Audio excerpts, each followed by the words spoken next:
selamat malam pemirsa, menemani istirahat malam Anda hari ini kami akan awali iNews Malam dari Jakarta. Tim Subdit 4 Ditipit Narkoba Bareskrim Polri bekerjasama dengan Bea Cukai Bengkalis berhasil membongkar jaringan dan membekuk pengedar narkotika internasional dengan barang bukti 20 kg sabu. Bersama saya Gede Satria, inilah iNews Malam selengkapnya untuk Anda.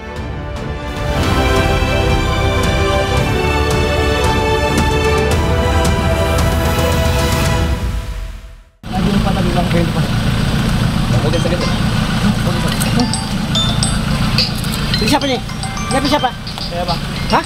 Itu siapa tuh? Siapa nih? Itu orang Itu punya. Iya, Bang. Dua pelaku pengedar narkotika internasional dibekuk tim operasi gabungan Bareskrim Polri dan Bea Cukai Bengkalis saat berada di depan Balai Penyuluhan KB, Jalan Puskesmas Bandar Laksamana, Bengkalis, Riau. Bobby Leoza Herlianda dan Andre Febrianda ditangkap dengan barang bukti 2 tas ransel berisi 20 paket sabu yang dipasok dari Malaysia melalui jalur laut.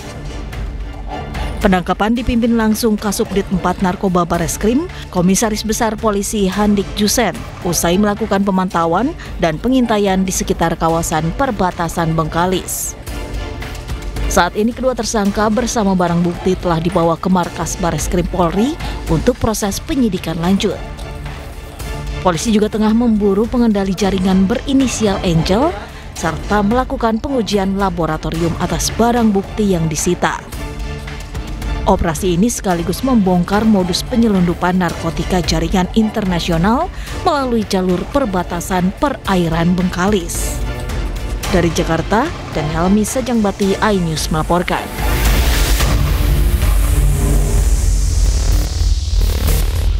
Pemirsa, aksi unjuk rasa yang digelar pengendara ojek online di Jalan Medan Merdeka Selatan, Gambir, Jakarta Pusat pada Senin sore berlangsung ricuh. Kericuhan ini dipicu akibat aksi sejumlah pengendara ojol yang nekat menyalakan flare saat menyuarakan aspirasi mereka.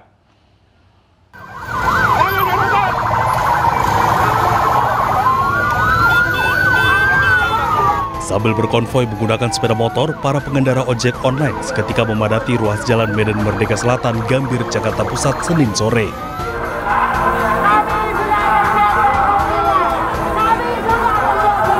Aksi sempat memanas saat aparat kepolisian mengambil paksa flare yang dinyalakan sejumlah pengemudi ojek online. Meski sempat kondusif, aksi unjuk rasa kembali memanas hingga berujung pada kericuan saat salah seorang massa kembali menyalakan flare di tengah kerumunan. Ketua Umum Asosiasi Garda Indonesia, Raden Igun Wicaksono, menyebut aksi unjuk rasa digelar sebagai bentuk desakan mereka kepada pihak aplikator untuk menurunkan potongan biaya aplikasi dari 15% menjadi 10%. Kami juga sepakat dengan Komisi 5 DPR RI yang sudah setuju bahwa potongan aplikasi 10% itu harus diberlakukan dan masih tidak bisa dijalankan karena regulator masih bertahan tidak mau menurunkan dari 15% menjadi 10%. Para pengemudi juga meminta agar pemerintah menyusun undang-undang tentang transportasi online. Mereka juga mendesak pemerintah agar merevisi aturan transportasi online. Dari Jakarta Pusat, Rani Sanjaya, iNews melaporkan.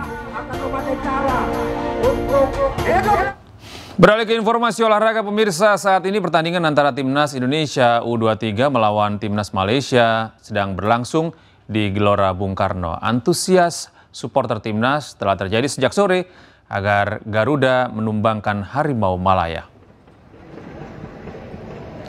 Sejumlah supporter Garuda Muda berdatangan ke Stadion Utama Gelora Bung Karno, Jakarta sejak sore untuk memberikan dukungan kepada Timnas U23 yang kembali memulai perjuangan di Piala AFF U23 2025. Rata-rata mereka terdiri dari keluarga muda serta para remaja. Laga Timnas Indonesia U23 melawan Timnas Malaysia pada partai terakhir Grup A di Stadion Utama Gelora Bung Karno, Jakarta berlangsung sejak pukul 20.00 waktu Indonesia Barat.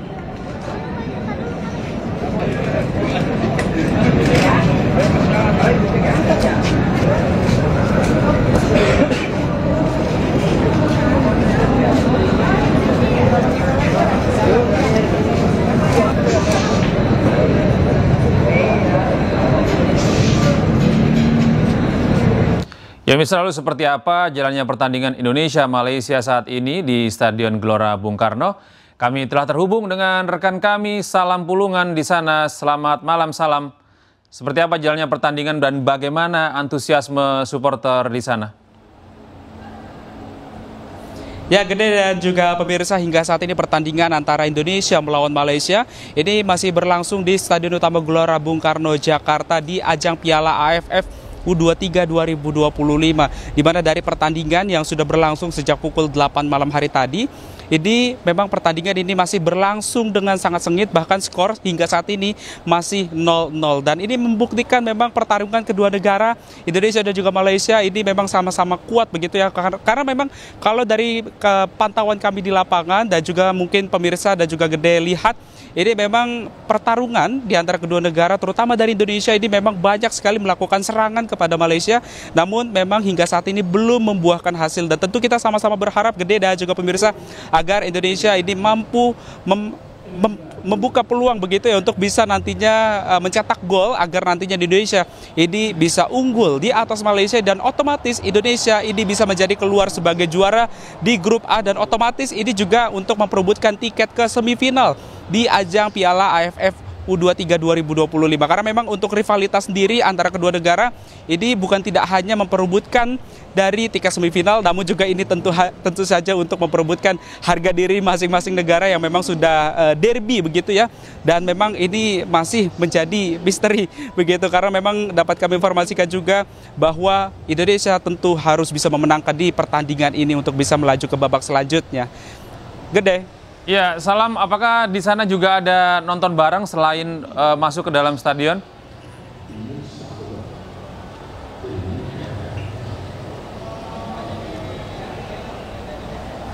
Ya, Salam. Iya, sepertinya terputus. Terima kasih, Salam, atas informasi Anda. Selamat bertugas kembali. Kami selalu menanti informasi terbaru dari Gelora Bung Karno. Pemirsa, berikutnya laga panas bertajuk Derby Melayu akan tersaji saat Indonesia menghadapi Malaysia pada laga pamungkas Grup A ASEAN U23 Championship 2025.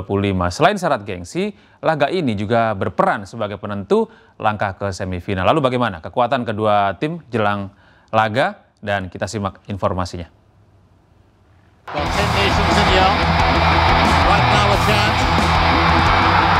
Laga panas bertajuk Derby Melayu akan tersaji saat Indonesia menghadapi Malaysia pada laga pamungkas Grup A ASEAN U23 Championship 2025 di Stadion Utama Gelora Bung Karno, Jakarta malam ini. Di atas kertas, Garuda Muda tampil lebih konsisten. Skuad besutan Gerald Vandenberg mampu meraih 2 kemenangan beruntun.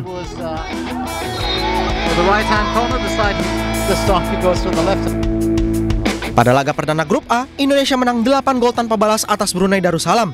Sementara pada laga kedua, Indonesia menang tipis atas Filipina dengan skor 1-0, yang berarti hingga game kedua Grup A ini, Indonesia tidak sekalipun kebobolan. Tidak hanya itu, di bawah arahan Vandenberg, Indonesia tampil sangat disiplin secara taktif dan kolektif. Jens Raven diprediksi akan menjadi tumpuan usai mencetak 6 gol sepanjang turnamen ini. Malaysia datang melawan Indonesia mencoba untuk menjaga momentum kebangkitan mereka. Skuad Harimau Malaya sempat kalah pada laga perdana, kemudian menang pada game kedua.